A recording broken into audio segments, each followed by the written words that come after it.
Hey guys, so today is it's a longer video, but welcome to the channel. I'm Savior of Gotham. Today's a longer video. I'm going to be breaking it up in the video in the description below. I'll put like time links for different parts and sections of this video because maybe someone wants to go and watch just the Hardscape or the Aquascape or whatever portions of the video. But essentially, I did a lot here. I tried to show the entire process that I will take and plan to take every time. This is my first aquascape like this, so I had a lot of fun doing it, but I wanted to be really tedious about every part of the design. And I had a lot of fun though. It was really cool. I had a lot of help too, and got second, third, fourth opinions on everything before I moved on to the next, just so I didn't think I would stay in my own frame of mind. But it is longer, and I apologize for that. But one thing I want to clear up in this video is that, first off, this right here, I show you the name of it, Aegagropila linnaei. This is a commonly referred to as and sold as marimo mossballs, and you'll usually see it like this. And what happens is it's actually a form of green algae. It's not a moss. It's just a green algae that grows in this mat, which is really cool to me, and it looks really cool and well established, and I love the look of it. But what happens is, in the lakes that it's naturally found in, these mats get kind of rolled up in the current, and then it forms a ball, and the ball rolls around a lot. So it becomes more spherical as the current throws it around left and right, and it gets good sunlight and everything on all sides of it. So typically speaking, when you have these in ball form, you want to kind of move them around so one side doesn't just brown. They don't need much. They're really hardy. I'll talk about this later in the video, but I call them moss a lot, and for some reason it was really hard for me to distinguish them, even though I knew this whole time I was filming it, and etc., and I read up on it. But it's just breaking an old habit of calling these marimo moss or just moss. But I know it is green algae, and I don't want people to think it's a moss. I want everyone to know what it is. So that's what it is, and I make that mistake a lot, but it's fine. But all right, so the first part, I'll just start getting it to clean the sand, and I recorded a lot of this video in separate sections, so I apologize for that, but I threw it together as best as I could. I hope you guys like it. All I'm doing here, and you can do this outside, but I just cut a notch into this, and I pour all the sand into a bucket, and I'm going to keep mixing the bucket and pouring water into it until the water that overflows is clear. That way I know I've got at least most of the sediment, or the little fine particulates, out of the system. So I'll see you when that happens. Okay, so instead of showing you the lengthy process of it, all I did was just keep pouring water until the water was overflowing out of that clear, and then dump it into the tank. And what I'm kind of trying to do is a little bit of a slope from the front end of the tank up to try and create some depth, but we'll see how it goes. This is my first scape. So next I'm just going to do the hardscape, which is this right here.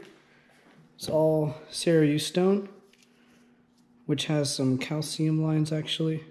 And the stone itself, I wouldn't recommend by itself in a scape with an axolotl, because it's hard and sometimes it can have rough edges. I did smooth most of these edges out a long time ago, and you can see that there's a size gradient and type gradient as I go up to the table. But I smooth a lot of these out, and I'll be covering a lot of this with some moss, so the edges won't be a problem to the axolotl. But next up is going to be putting these in there.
So this is what I'm going to use to be aquascaping the aquarium.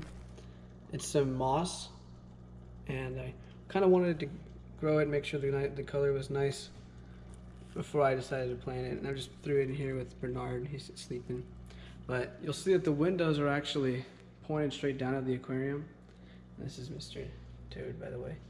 But the reason that they are open like that, I'm trying to get as much direct sunlight as I can to have more algae grow. So you'll see kind of some on the wall there, kind of growing. And if you look down here, you can see some growing straight up, and some on the filter back here. But the bioload in this aquarium is not too big because it's just 110 gallon and a beta in it. But the goal of that was so I can grow a lot of algae as much as I can, so I can test how good this is, which is potassium permanganate. And what it is it's a strong oxidizer. You can find this in a lot of hardware stores. Well, I'm not sure if I bought it on Amazon, and it's not crazy cheap, but it's pretty sciencey. So what it does is it breaks down organic compounds, which is why I'm wearing gloves, because it can harm my skin. So if you do try this method, please wear gloves when you do this. But breaking down organic compounds like your skin, it should be really good at killing off algae. So it can be great for treating plants, aquatic plants, when you get them for an aquarium at first, kind of cleansing them. It can also kill off some snails or nuisance snails, or it's actually found in a lot of medicine for treating bacteria or parasites. So it's a pretty cool thing. I'll show you how I'm going to use this right now. Let me just set up. So here's the station I have laid out before I even work on this. Just lay all the moss out. We'll see if it's enough. And then bucket of water, and then the potassium permanganate. And these specifically, if I'm not wrong, are called Aegagropila linnaei, or linnaei. And this is a really cool informational book that I got from Aquarium Co-op, signed by the Shrimp King. But this right here, so genus is Aegagropila, species linnaei. Its family is Cladophoricae, and it's native to Eastern Europe, East Asia, Japan, and it can be put anywhere really. It doesn't require much light at all, medium to low, and its growth is very slow. It has a really wide tolerance of pH, water hardness, and doesn't need much CO2. So this is a really hardy species. It's actually a form of moss, but really cool stuff. Super easy to use. It's actually a kind of green algae, but it's not going to like die off in this treatment. So here's me doing it. Okay, so I'm just going to pour just enough of this to kind of make this purple pinkish, but where you can kind of see through it, and I'll kind of see how much it takes here. It's got a really cool pattern actually. Pretty cool.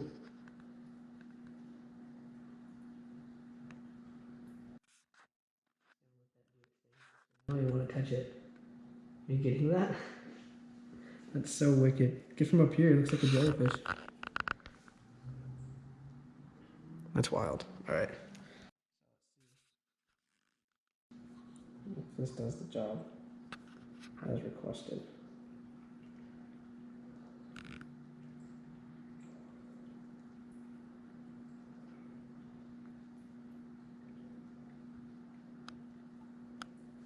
About perfect.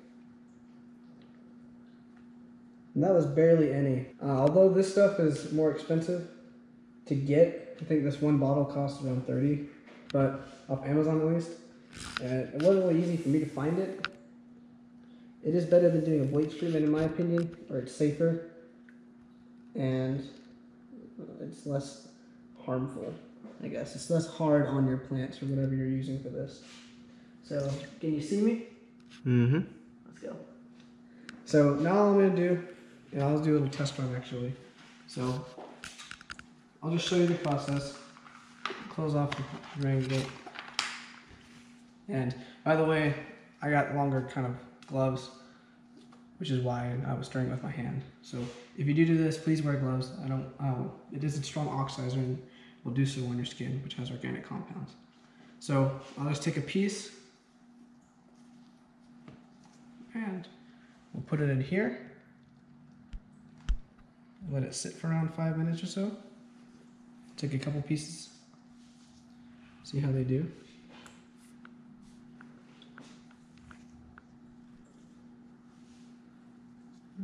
Do some of these.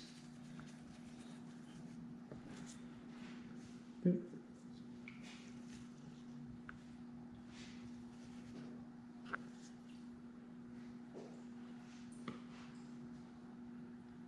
And we'll just let them sit there for around 5 minutes. I'm gonna put these over here now, all right? Just kind of, as I'm pulling them out, I'm gonna kind of give them a little rub down. Wink, wink. And then I'm gonna go rinse them off. And I am trying to make sure I don't oxidize my body. That's gonna be fun.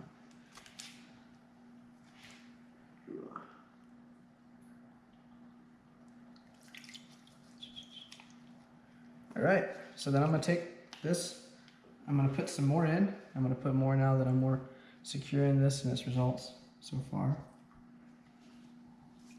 Let's get like a nice couple in there.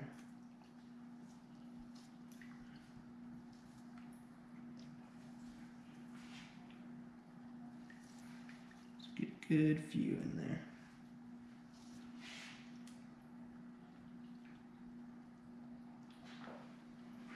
And that should be good for now. We'll give that 5 minutes. I'm gonna take these. I'm actually just gonna rinse them off.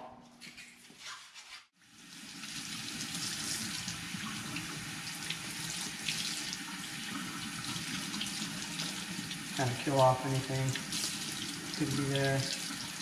I'm not worried about trying to like feed the tank or anything either.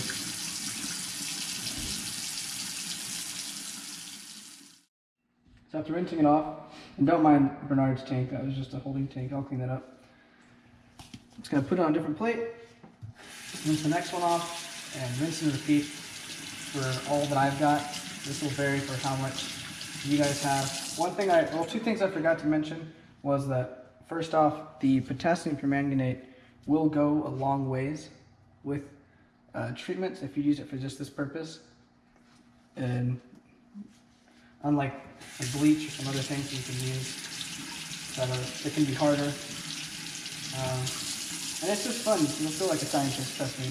But also, this wasn't my own. I found this idea off of some forums online.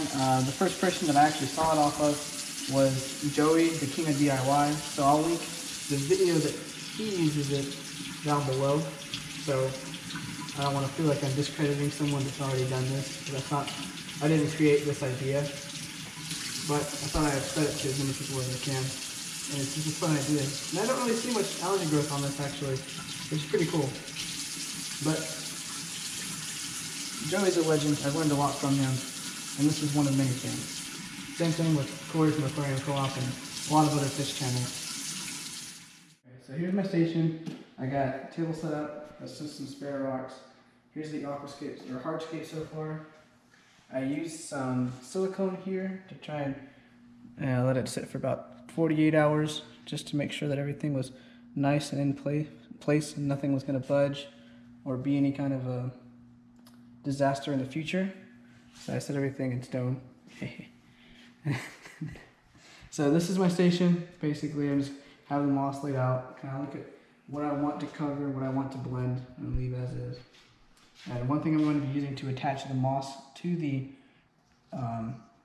Hardscape is this stuff. So this is specifically one you can find at Petco called forage glue. Now one thing that's important to know this though is CChem, and it says cyanoacrylate adhesive. You don't have to go to a pet store to get the specific glue that you can use to glue. You can go and you can get just glue at Walmart. As long as the best one is a gel, it'll help in water and like it won't get as messy. But also, you really want to know that it's cyanoacrylate. So the main ingredient of this glue being cyanoacrylate is what signifies to me that it's good to use in this setting right here. So this is probably more than these two combined for probably half the price of what I want. And it's just kind of to demonstrate to you guys that you don't always have to buy name brand things or big things at pet stores just because they say made for pets on it.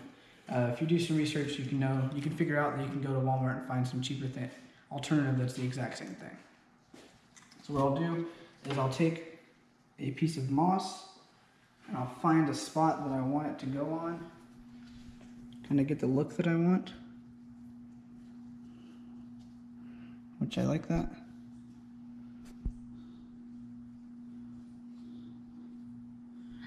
See, and I like that so far. I just have to roll with it, but that's looking good so far. So what I'll do is I will take some glue. I'll start doing the job.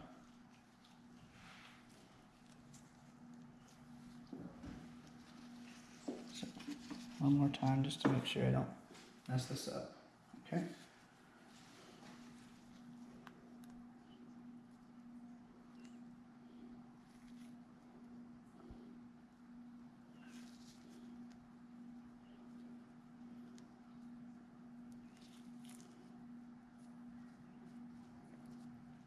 Now, one thing that I do think is important is that you know what side of the moss you want to be gluing. And then I wear gloves too just because it can be really messy. So I'm going to take this, I'm going to just glue it right on over here. Kind of get the mold that I want it to fit. Make sure it looks how I want it to, so I don't get to redo this sadly.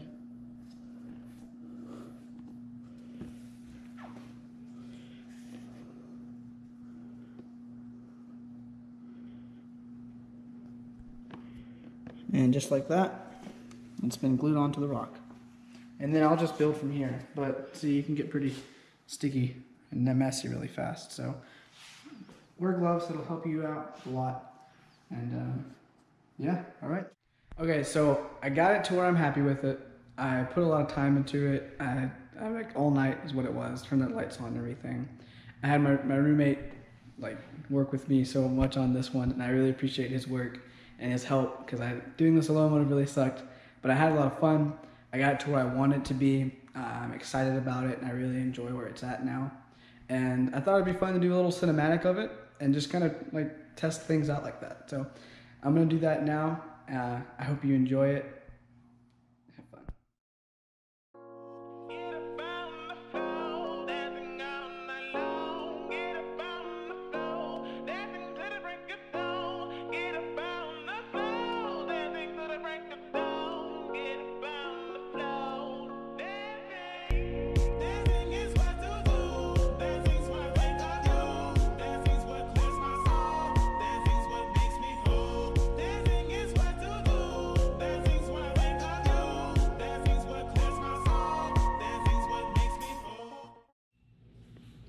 So this is the Twinstar Nano Plus algae inhibitor.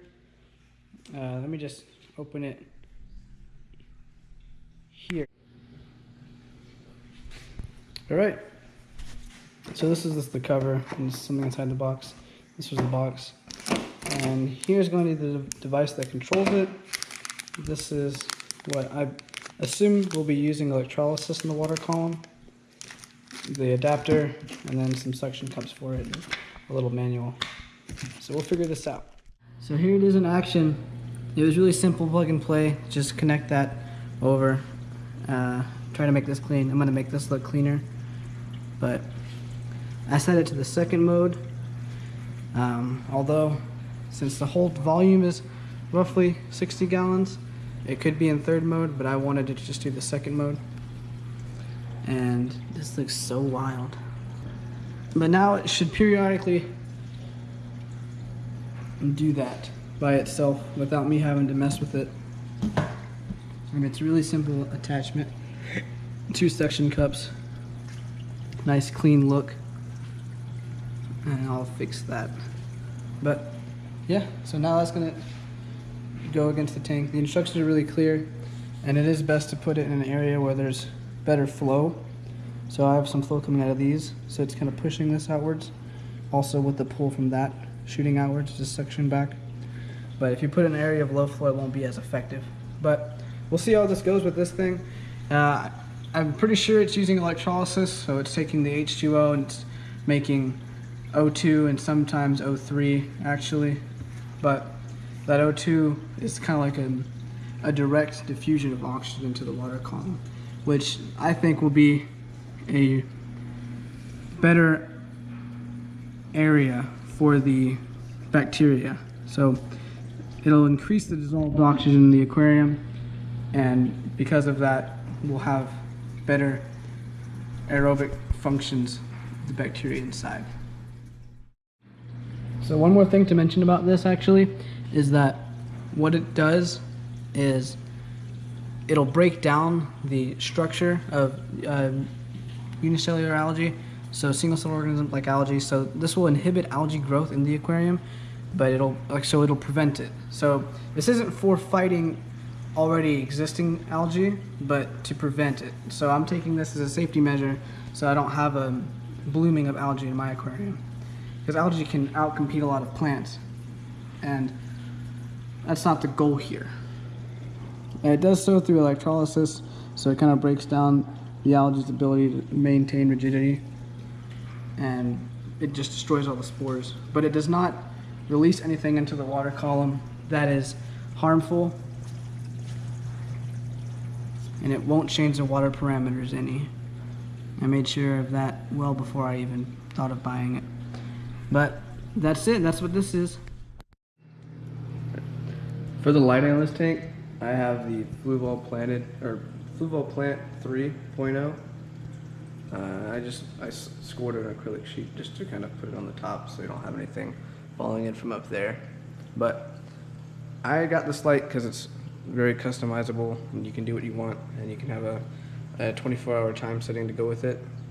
And I love the app for it, so I just go and name the tank whatever I want to name it. It syncs to the light, and I can do a time period, and I can actually preview a tank over 24 hours. So like this, then watch it start to climb. I can see what it'll be like in the middle of the night up to about 6 or 7 in the morning, and then it'll start to climb gradually, and then it'll stay up here at this peak for a while. And you can see the little pink line that's showing it where it tracks and how far everything's going right now. And this is good for just a light cycle in general, to give your plants a constant, like something to rely on, like a day in, day out, like it would naturally. And then it'll start to die down a little bit here, and then go back to how it looks at night. And I can also put it in auto mode. So that's where it would be right now in the middle of the day. If I go to auto, I can adjust all kinds of things like pink, blue, cold white, pure white, white, warm, and I can kind of vary the tank. So if I want to go for like a purple look, there we go. I can take down pure whites, make it more cold. I can tone down blues. I can keep blues up, take pinks out. There's just a lot of things that you can do here. But I keep it on a manual setting that I'm comfortable with, and I'm gonna see what the Axolotl likes the most and then go from there. But it's fun. You can really you can set your sunrise times, your daylight, what you like, the settings you want for daylight. You can set your sunset times. So I have sunrise from 7 in the morning to 9 in the morning, sunset from 1900 to 2100, and then my night just goes, it's basically just 5% blues. But that's really it. I only got this plant, the Fluval Plant Plus 3.0, because I got it for a deal. It's more pricey than I would have regularly done, but as far as its performance, and then I stacked some like coupons and stuff on Aquarium Co-op when he was doing a light sale and some other things. it ended up working really well for me, and I was able to get it for a good price, so I took advantage of it. But you don't need to have this kind of plant or light to be successful. And I'm obviously not doing a high demand tank with just this moss or I guess algae. But if I do plan to add plants in the future, I might, and I'm thinking of adding more plants later on potentially. But at the same time, I kind of just want to see how the tank goes and get a feel for everything first, but when it's nice and set in, instead of just trying to stack things and make a weird look. But so that's what I'm using for lighting, and then here's the Twinstar still working, doing its thing. I went ahead and I pulled this tight, and then I pulled this tight as well. I used some cable holders and pulled the line really tight along the seam, and put another one in the back to where it goes around there. So that shouldn't be an issue. But yep, tank's still cycling though, and we'll see how this goes. What's going on, guys? So this is the outro to the video, but I wanted to talk about something that I did. So I actually took off the Twinstar. I actually moved it back there previously, but what was happening was it was actually browning the moss, and it doesn't look too bad right now, but in this picture, but it was kind of browning things, and you can really see it there. But it was just too good at its job, I guess. Even though this is existing algae and it's not meant for killing off existing algae populations, it was good at harming the algae, and the effects were present by browning there. So I don't have that perfect green color that I started off with after growing them for a while. But see, this is good, and this will bounce. It's bouncing back. It'll be doing fine. So I just took it off. One thing that it's not too important that I took it off is that this right here is what's in the tank. This isn't algae, so it will compete with, or it'll take in the same nutrients that other algae will. So it's not a big deal that that the Twinstar is on the tank. But I did keep it, and I don't think it was a poor investment or anything. But I had a lot of fun shooting this video, and I hope that you guys had fun watching it and that you learned something. And maybe it's the science behind all the stuff, or maybe it's just watching me do it. But I had fun, and I appreciate you watching. So thank you. And next week's video, or next 2 weeks, I'll post a video, and it'll be about the nitrifying bacteria and their importance and what they do. And I'm excited for it because I love just the science bit of it, and really explaining how important this piece of your aquarium is for people that don't understand it or know it. But I'll see you guys there. Thanks for everything.